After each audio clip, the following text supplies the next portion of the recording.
So we are so pleased to have this opportunity to speak today about the need to invest in public higher education in this year's state budget, and I couldn't be more proud of the work that my colleagues have done thus far with our allies in the UUP and the legislature, our coalition partners in the CUNY Rising Alliance, whom you will hear from shortly.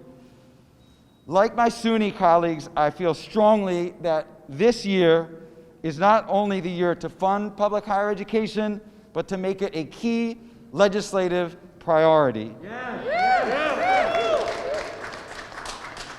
The PSC applauds Governor Hochul for her support for SUNY and CUNY in the executive budget. After many years of disinvestment, now is the time to realize the full potential of the City University, which serves a population that is predominantly students of color, many students who are immigrants, and the first in their families to attend college.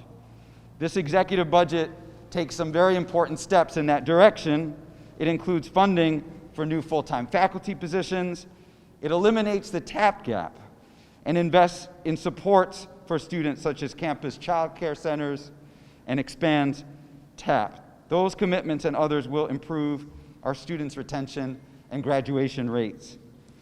But reversing years of austerity will require a bigger and bolder lift. So the PSC is calling on the legislature to include an additional $250 million above the executive budget in operating aid, and we are eager to work with elected officials towards a final state budget that begins funding the New Deal for CUNY in fiscal 2023.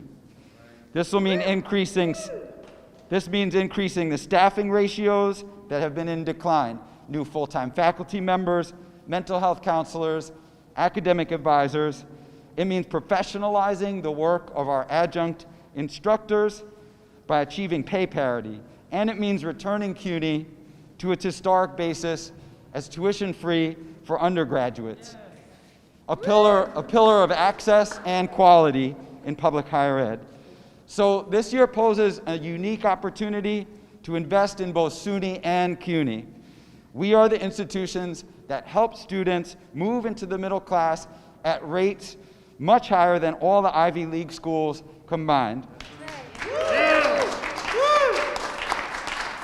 And investing in SUNY and CUNY also makes shrewd fiscal sense because our students stay in New York State, they become gainfully employed in New York, and they contribute to their communities, and they contribute many times over to the tax base, what we do when we fund these two great systems.